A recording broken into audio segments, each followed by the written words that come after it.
So it's the day after the race. I'm done licking my wounds. I'm not going to be upset about what happened. It is what it is. I just didn't have the desire to press through and see that thing through. So right now I'm driving from Logan to Salt Lake City, and I'm driving by all these beautiful mountains. And the funniest thing is that even after yesterday, all I can think about as I'm looking through these mountains and seeing these little trails is how much I would love to go run the trails. And I think that's kind of helping put it in perspective for me, in that I just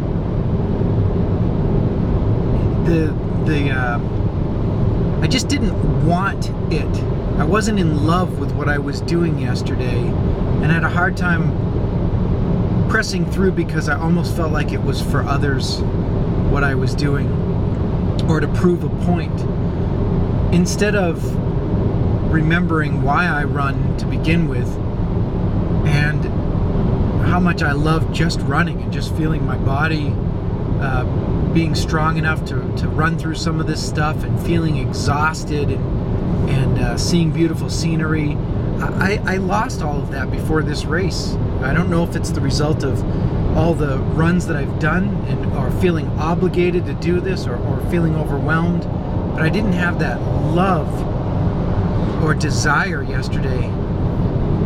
And you know, I've read a whole bunch of times about you better have your head straight before you tackle 100, and I think I almost got blasé about it because I've done a couple of them this year, done 3 of them this year.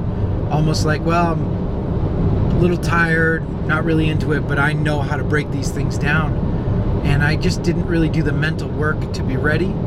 I didn't put myself in the right mindset to be able to deal with it when it got tough. And I learned some lessons yesterday for sure.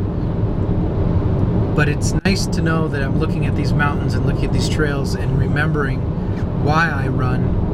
And I still right now I would love to just get out and just run on some trails with no pressure, and or any expectations at all like that. And I think that's really helping me put it into perspective.